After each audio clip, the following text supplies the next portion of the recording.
The U.S. is at its highest level of inflation in over 4 decades as prices on everyday consumer goods surged in March. That's right. The Labor Department says gasoline, housing, and food prices are the biggest contributors to last month's spike. According to the latest Consumer Price Index, inflation rose 1.2% in March. That's an 8.5% increase from the same time last year. It is the fastest annual rate of inflation since December of 1981. The report reveals energy prices are a major contributor to the latest spike. Gasoline prices have climbed 48% in the past 12 months, while the cost of fuel oil has skyrocketed by more than 70%.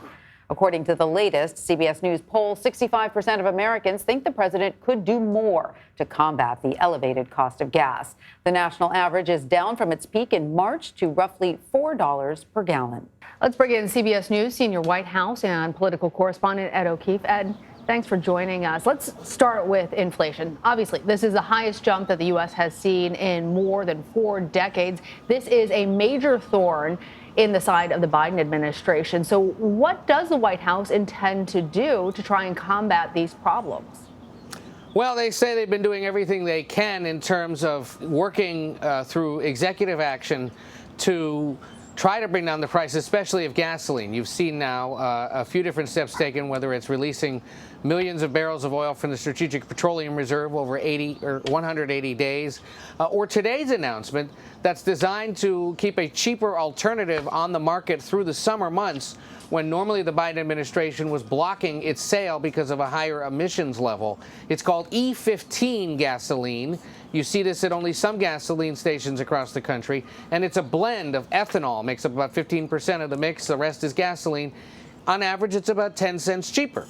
And so the hope here is the president can highlight, look, here's another example of the things we're trying to do through presidential action, through the federal government, to drive down prices that are beyond the federal government's control, because this is capitalism after all, and it's the economy that's driving this, and they're doing what they can through the modest means they can, or the steps they can take. But otherwise, they're saying this is Vladimir Putin's fault. Now, it's not entirely. Remember, these prices started spiking on all sorts of goods and services before February 24th, when the Russian invasion of Ukraine began. And yet in the week since, the White House has tried to shift blame to the Russian leader, saying, take it up with him if you've got an issue with these high gas prices. Right. So, Ed, of course, as you just said, President Biden's plan is to prolong the sale of gasoline mixed with ethanol through the summer, hoping to drive down prices at the pump through the summer. Is there some projection that at least by the summer, once Americans get in their cars and hit the road for all those summer vacations, that prices may come down a bit? Not reliable. And you mentioned that, of course, prices had spiked into the 430s by mid-March, down to about 411 now. So they have come back down a little bit, but still nowhere near where they were before inflation started jumping. What today's announcement really is partly about is not only dealing with inflation and trying to demonstrate to Americans, especially those that rely on their cars and traveling and paying for gas, that the president's trying to do something, but by doing it in Iowa and doing it specifically in the 3rd Congressional District where he will go today, it's designed to buck up the Democratic Congresswoman Sidney Axne, who's one of those more moderate Democrats in a swing district. The 3rd Congressional District of Iowa, which is essentially the southwestern quadrant of Iowa, is always a competitive congressional race, especially in the midterm election.